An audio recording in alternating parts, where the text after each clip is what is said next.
Ya, baik. Sekarang kita masuk ke halaman 22 ya di buku panduan zikir nafas. Ya. Dan perlu teman-teman pahami memang zikir nafas puasa itu ya dasarnya ini. Oh iya, ini dasarnya. Dasarnya ya ini. Ini Gitu. base-nya. Cuma istimewa jika dilakukan saat puasa. Oh, jadi lebih istimewa jika diamalkan saat puasa dan 21 hari.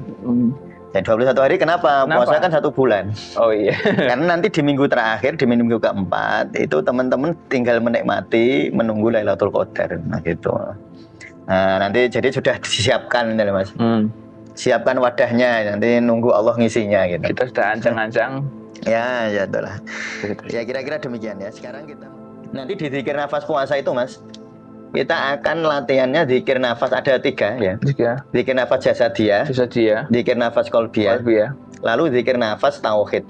Yang la ilaha illallah yang nanti tanggal 8 kita webinar itu. Nah, itu nanti pakai itu nanti. Jadi di zikir nafas puasa kita belum masuk ke zikir nafas. Nah, terus pertama sadari tubuhmu melalui zikir nafas jasadiyah. Nanti pas puasa lebih terasa lagi. Karena jangan terus nanti yang repot itu kan biasanya itu karena disebut zikir nafas, fokusnya neng nafas, malah orang fokus neng zikir. Padahal zikir itu yang utama, nafas itu wadah. Zikir nafas. Soal kita yakin Allah itu ada, tapi nggak bisa nunjuk, nggak iso ngerasa no. Yang bisa merasakan, bisa nunjuk dalam tanda petik ya sekali lagi, wong ini sudah di luar intelektual ya. Itu adalah ketika orang masuk ke dalam tadi zikir nafas. Yang sudah mulai zikir nafas ruhiyah lalu zikir nafas fana.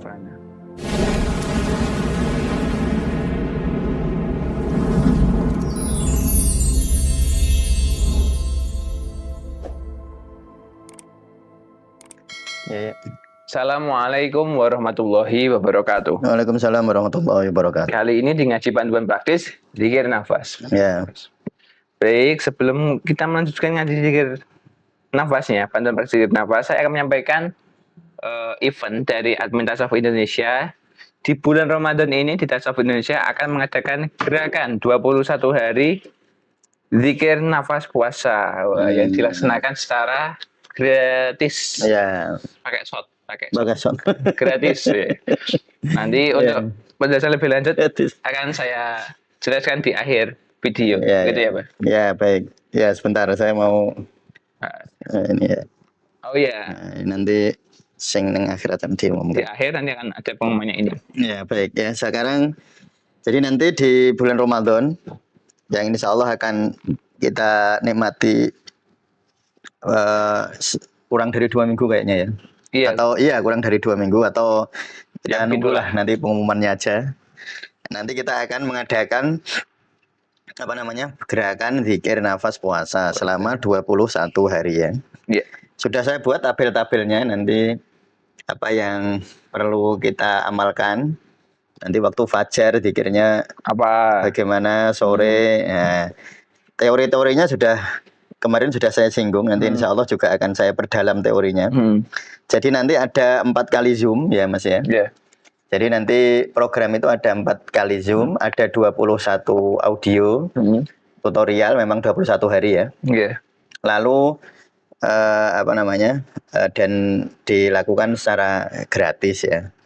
Nanti teman-teman bisa mendaftar di admin biar masuk grup. Nah, karena nanti kalau di dalam grup nanti akan di-share materi-materinya, nanti di-share di grup. Kayak ini tabel zikirnya. Lalu indikator-indikatornya Mas. Nah, indikator mingguan. Jadi apa yang akan teman-teman rasakan setelah seminggu, apa yang dirasakan, setelah 2 minggu apa yang dirasakan, 3 minggu apa yang dirasakan. Lalu ada teori-teori yang juga ada, ini sudah saya siapkan. Nah, misalnya karena ini gratis ya. Teman-teman misalnya nggak mau masuk grup, malu. Nggak masuk grup ya nggak apa-apa. Ya, maksudnya nggak daftar, nanti ikut aja, Wong. Tetapi nanti jika nggak masuk grup itu kita nggak bisa ngirim ininya. PDF-nya nanti. Jadi nanti PDF materinya nanti akan kita kirim di grup ya. Banyak sekali nanti materinya lah. Nah, nanti materi-materinya akan kita kirimkan di grup. Jadi teman-teman yang ingin mengikuti program gerakan 21 hari zikir nafas puasa ya, bukan zikir nafas tok ya. 21 hari zikir nafas puasa. Nanti bisa mendaftar di admin Tasawuf Indonesia. Ya baik. Sekarang kita masuk ke halaman 22 ya di buku panduan zikir nafas. Dan perlu teman-teman pahami memang zikir nafas puasa itu ya dasarnya ini. Oh ya, ini dasarnya. Dasarnya ya ini. Ini base-nya. Cuma istimewa jika dilakukan saat puasa. Jadi lebih istimewa jika diamalkan saat puasa dan 21 hari. Dan 21 hari kenapa? Puasa kan 1 bulan. Oh iya. Karena nanti di minggu terakhir, di minggu keempat itu teman-teman tinggal menikmati, menunggu Lailatul Qadar. Nah gitu. Nah, nanti jadi sudah disiapkan ini Mas. Siapkan wadahnya, nanti nunggu Allah ngisinya gitu. Kita sudah ancang-ancang. Ya itulah. Ya kira-kira demikian ya. Sekarang kita masuk ke halaman 22 paragraf terakhir yang kemarin tidak jadi. Maaf. Ya biasa gitu ya. Nanti teman-teman jangan kaget ya kalau saya gitu. Ya, maksudnya sih gak kaget ya. Ini mau kemana jadinya? Tapi gak apa. Nah ketiga ya, keistimewaan napas sebagai wadah zikir. Yang ketiga adalah sebagai mempermudah kita melampaui identitas diri yang fana. Jadi dengan kita berzikir nafas itu pikiran jadi lebih rileks ya. Seperti apalagi kalau dilakukan saat puasa Mas. Itu luar biasa betul. Ya mungkin yang ngikuti podcast saya kemarin dengan Mas Fatih ya. Jadi kalau orang berpuasa itu perutnya kosong. Kalau perut kosong, nafas diafragmanya lebih mudah.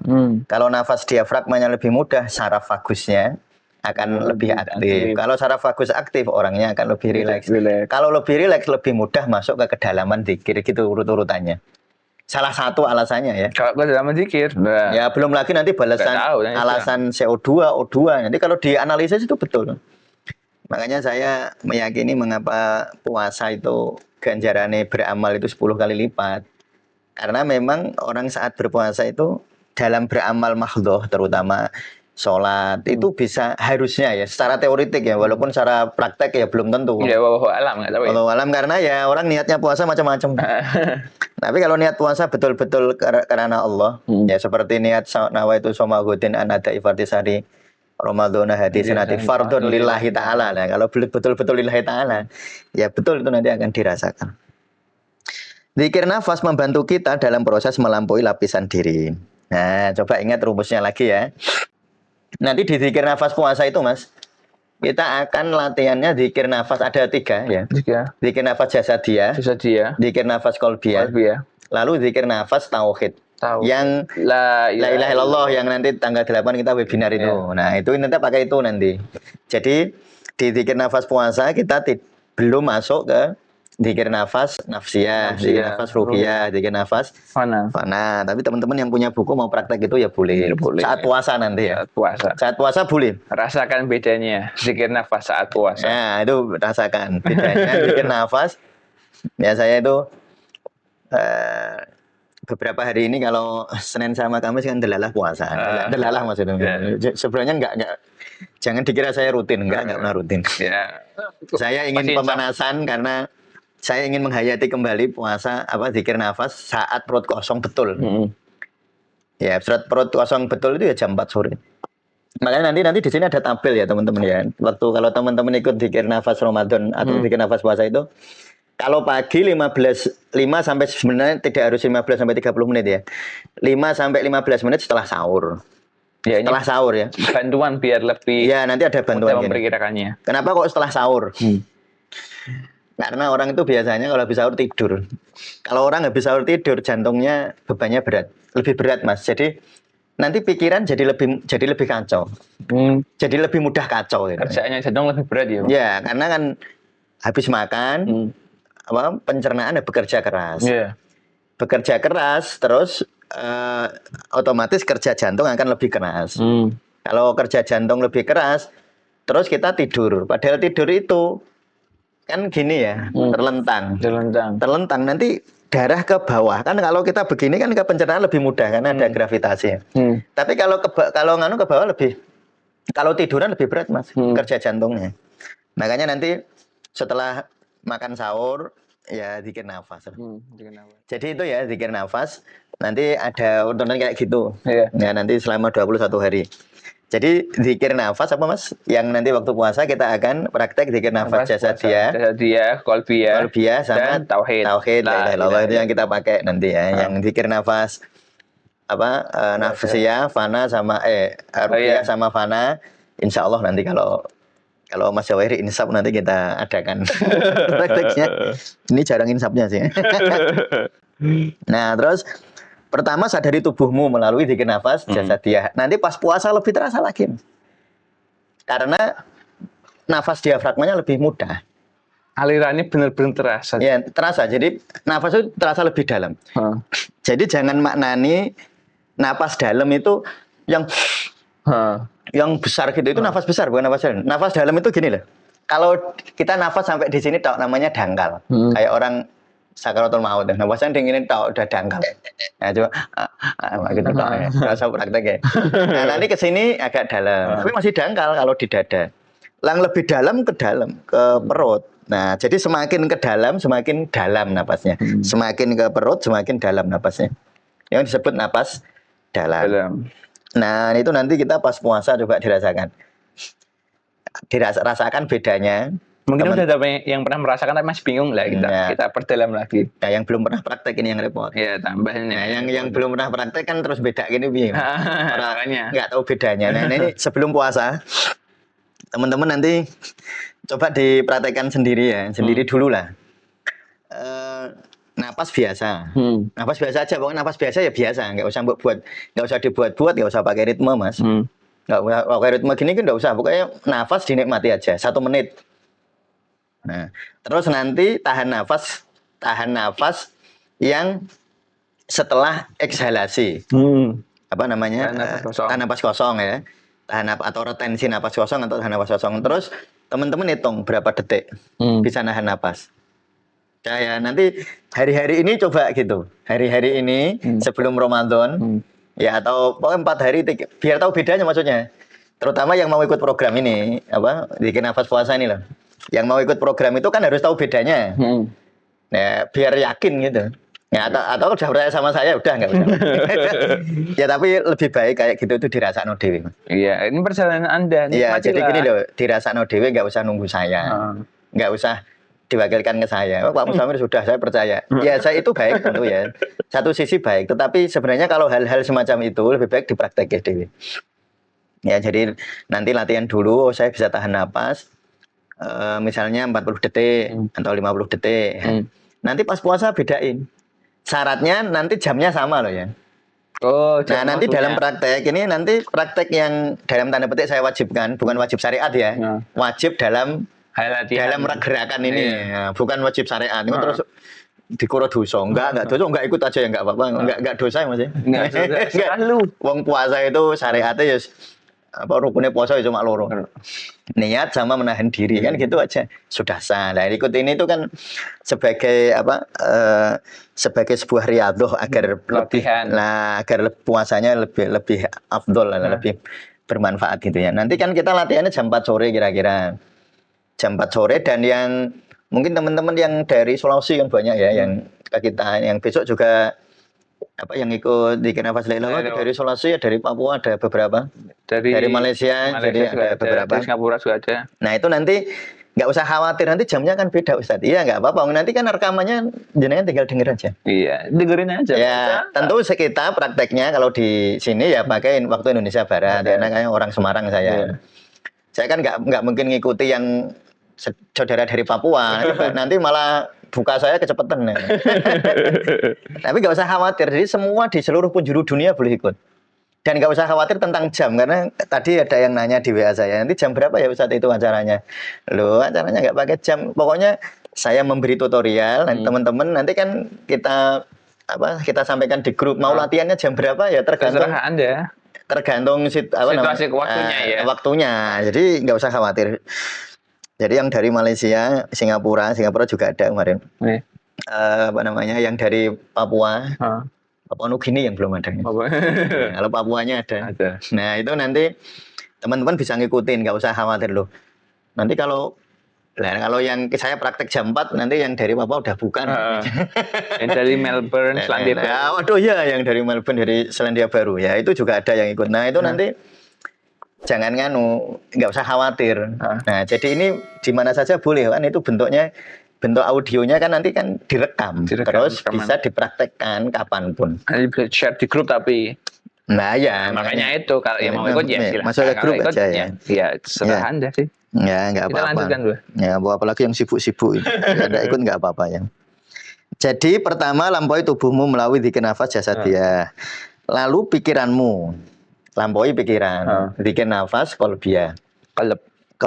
Lalu lampaui akumu, zikir nafas nafsiyah. Itu sebenarnya zikir nafas itu menuju ke situ.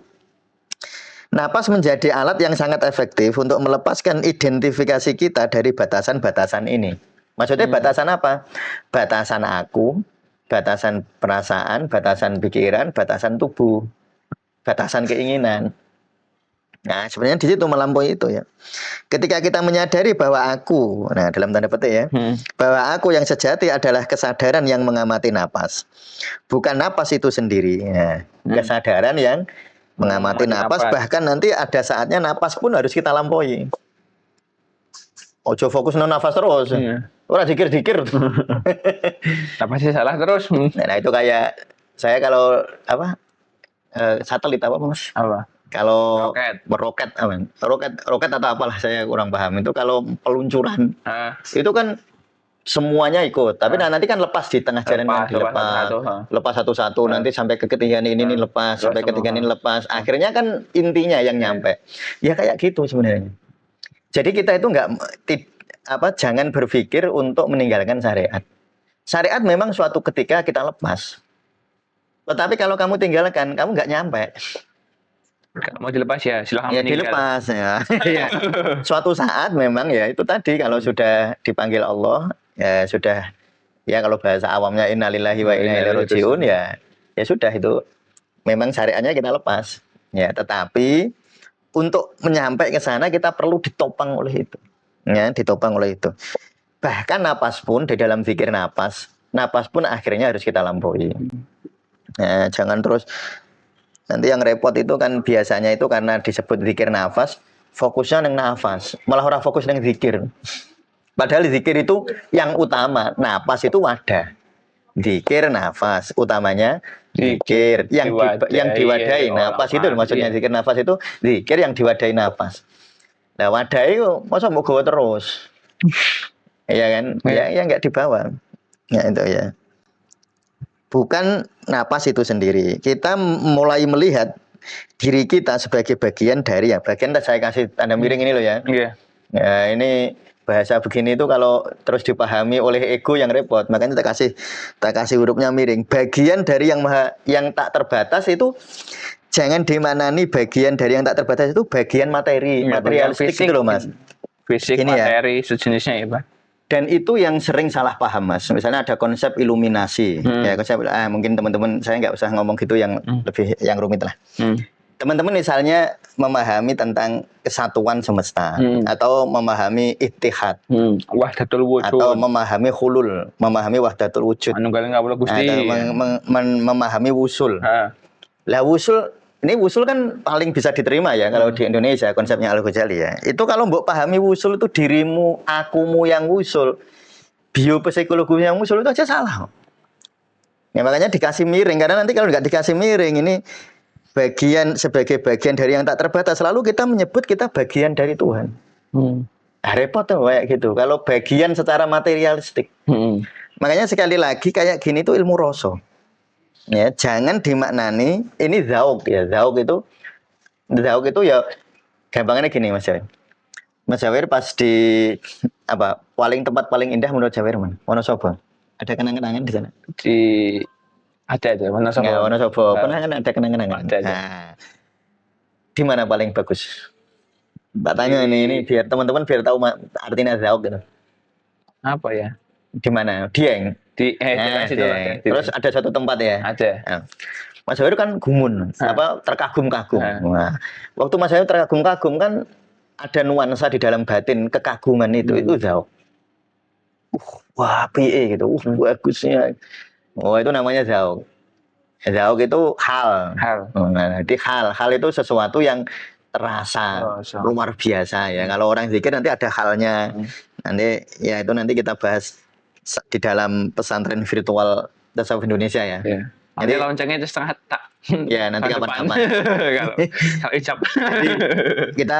Jadi sebenarnya kita sangat penting. Misalnya kayak belajar di Salatul Qusairiyah Mas ya. Yang kemarin juga sempat saya spill isinya ya. Jadi kayak Risalatul Qusairiyah, Al-Hikam, Tuna Usada, Sirul Asrar, Nasoihul Ibad itu bisa kita baca. Biar nanti kita tentang teks terminologinya itu kita kenali di tasawuf itu sehingga kita lebih mudah belajar. Nah, tetapi resikonya saya ulang ya. Yang saya sebut di sini sebagai bagian dari yang tak terbatas dan jangan dimaknani material karena Allah itu alam yakullahu kufuwan ahad. Makanya disebut kul huwallahu ahad. Ahad itu maknanya bukan satu, Mas. Jangan mbok maknani satu. Nah, ini apa? Kalau satu itu wahid. Oh iya. Kalau wahid baru berlanjut dua. Ya, jadi isnain. Kalau ahad itu nggak ada lanjutannya. Ahad itu maknanya satu-satunya. Nah, bukan salah satunya tapi satu-satunya. Nah, jangan dimaknani satu loh. Kalau satu kan ada jadi dua, terus bisa dipecah. Nah, ini misalnya pulpen. Ini pulpen ya, kan satu ini. Bisa dipecah loh. Ini juga bisa dipecah lagi. Itu namanya bukan satu. Bukan satu-satunya. Ini cuma satu ini, pulpen satu. Tapi karena dia satu bisa dilepas jadi setengah. Karena ini setengah bisa saya lepas lagi jadi tiga loh. Jadi tiga. Pulpennya satu, Mas. Tetapi bisa dipecah-pecah itu namanya wahid. Kalau Allah itu bukan wahid, tapi bukan dalam makna ini bahasa ya ini kita harus memahami lebih dalam ya. Tapi intinya begini, bukan satu di dalam bilangan, tetapi maknanya ahad itu satu-satunya ya, bukan maknanya qul huwallahu ahad Allahu somad terus lam yalid, tidak beranak. Itu maksudnya nggak bisa bagi-bagi gitu Allah itu. Kalau kita menganalisis oleh pikiran kita tentang sifat boleh.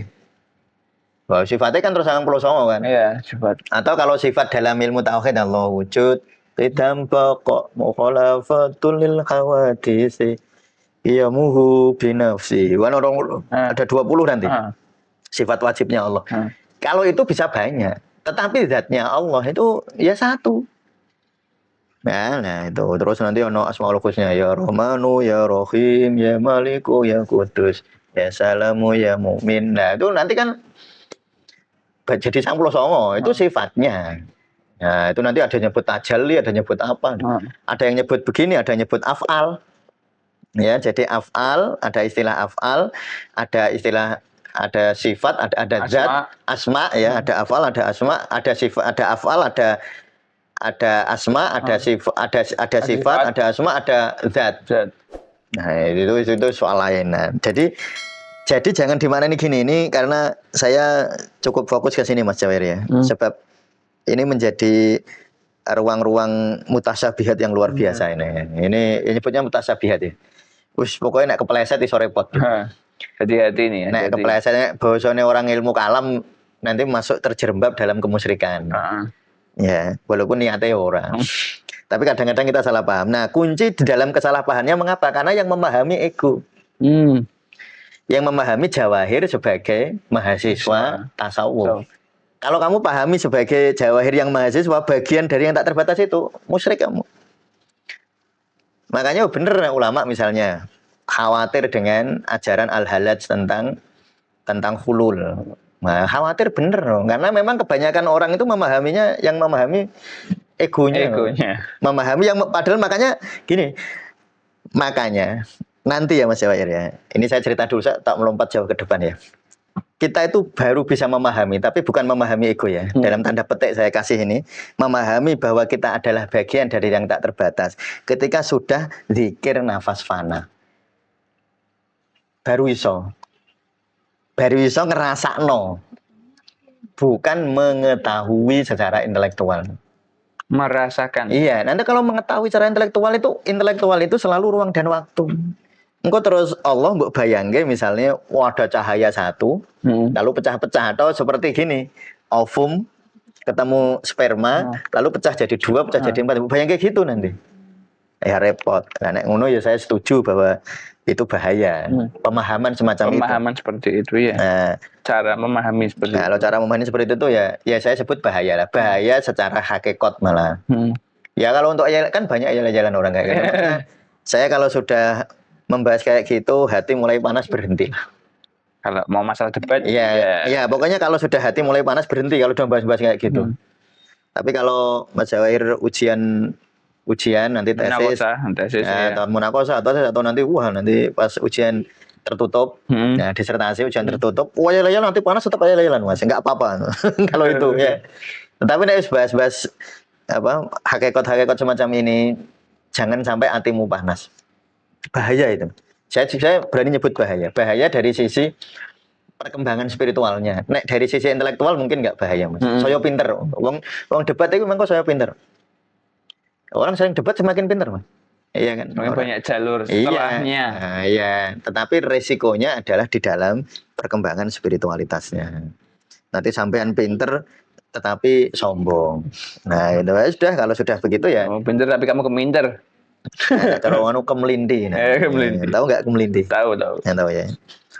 Ini adalah proses fana loh ini loh. Jadi memahami kayak gitu itu sebenarnya di dalam kefanaan. Ini adalah proses ya. Ini adalah proses fana ya. Perjalanan menuju fana, di mana kesadaran ego yang sempit mulai melebur.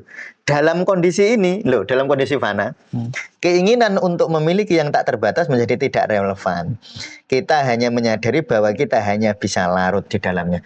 Tetapi makna larut itu bukan makna ini loh, bukan makna ini.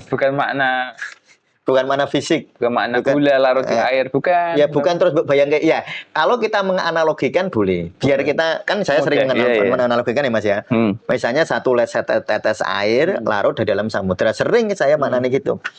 Teman-teman cukup bilang iya, tetapi jangan dimaknani materinya. Nanti terus mbok bayangke begitu. Kalau mbok bayangkan begitu ya repot. Ya, kamu tahu, tapi bukan itu. Nah, gitu. Jadi analogi itu bukan hakikatnya aja ya, Pak. Ya mempermudah cara memahami lah ya, tapi jangan gitu ya. Makanya ngono-ngono ki makanya iso diomongke. Ya. Kayak gimana, Mas? Yo ono kuwi. Yang bisa kita omongke, kita buat protap prosedur yang kayak gini nih, Mas. Oh, hari pertama latihan gini itu yang bisa kita omongke. Tapi engko masalah pengalaman nanti teman-teman nanti di grup kita akan bolehlah nanti cerita tentang apa pengalamannya. Dan saya minta teman yang lain di grup yang pengalamannya tidak sama, nggak usah yela-yela. Itu kalau bahas pengalaman loh ya. Tapi kalau mau nge-share juga, aku punya pengalaman beda lagi nih. Ya, nggak apa-apa. Tapi pengalamannya tidak harus sama. Jangan debat lo malahan. Iya. Itu serah kamu kalau kamu ilmuwan. Nah di sana itu nanti begitu ya. Jadi mengapa zikir itu menjadi nafas menjadi wadah zikir itu yang ketiga karena melampaui identitas diri yang fana.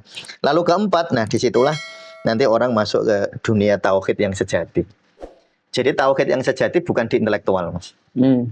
Intelektual itu bisa menyimpulkan secara intelektual. Misalnya gini, bahwa Allah itu ada, itu bisa disimpulkan oleh intelektual kita. Tapi kesimpulan bahwa Allah itu ada loh. Ada. Jadi saya selalu bilang bahwa la ilaha itu kesimpulan dari intelektual.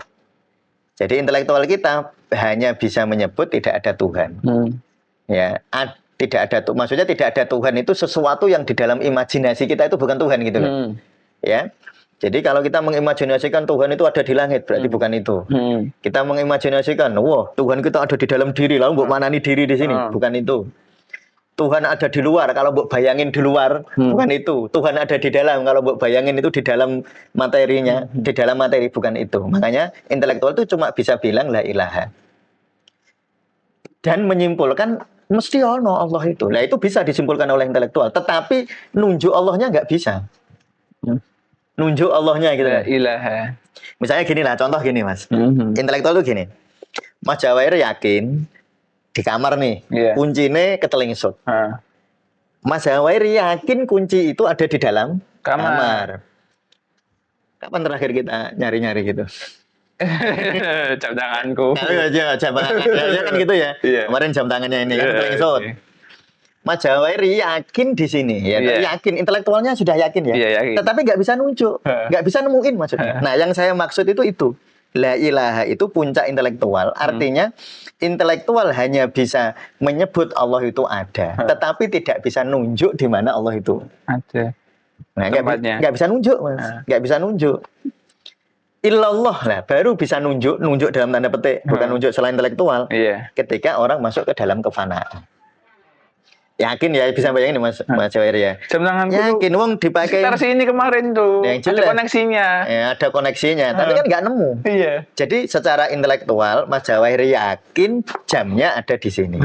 Itu sama intelektual kita yakin Allah itu ada. Tapi nggak bisa nunjuk, nggak iso ngerasa Yang bisa merasakan, bisa nunjuk dalam tanda petik ya sekali lagi, wong ini sudah di luar intelektual ya. Itu adalah ketika orang masuk ke dalam tadi zikir nafas yang sudah mulai zikir nafas ruhiyah lalu zikir nafas fana. Ya saya kira gitu. Mas Jawir silahkan kalau tadi ada pengumuman. Oh iya, ini kan saya sampaikan bacakan pengumuman gerakan 21 hari zikir nafas puasa. Ya, gerakan ini kan diadakan secara gratis ya. Sebelumnya didasarkan kepada buku ini, buku panduan praktis zikir nafas, yang mana nanti ada anakan bukunya, yaitu ini panduan praktis zikir nafas puasa. Yang ingin memiliki buku ini tersedia lewat e-book seharga 50.000. Iya, 50.000. Tetapi di bulan puasa ini ada bundling atau promo dengan membayar 75.000, teman-teman bisa mendapatkan 3 e-book. Ya, pertama ini ya, Bang ya. Ya, itu Puasa Obat Dahsyat. Karya Bapak Mustamir. Ya, semua karya saya. Tahun berapa nih, Bu? Udah lama banget ini. 2009. Terus ada panduan praktis menyelami hakikat salat ini. Itu panduan praktis juga. Panduan praktis juga. Dan tentunya ini panduan praktis zikir nafas puasa. Nah, 3 ini bundling hanya Rp75.000 saja, loh, guys. Nah, bagi yang memiliki zikir nafas, buku zikir nafas bisa klaim ini secara gratis ya, Pak? Gratis kalau gratis panduan yang punya buku ini. Yang punya buku ini. Jadi teman-teman kan ya, mungkin sudah 300-an kayaknya Mas yang sudah punya buku zikir nafas. Lebih mungkin ya. Ya lebih kayaknya. Jadi silahkan. Nanti kalau yang punya itu nggak usah beli ini langsung klaim di di admin aja. Di admin.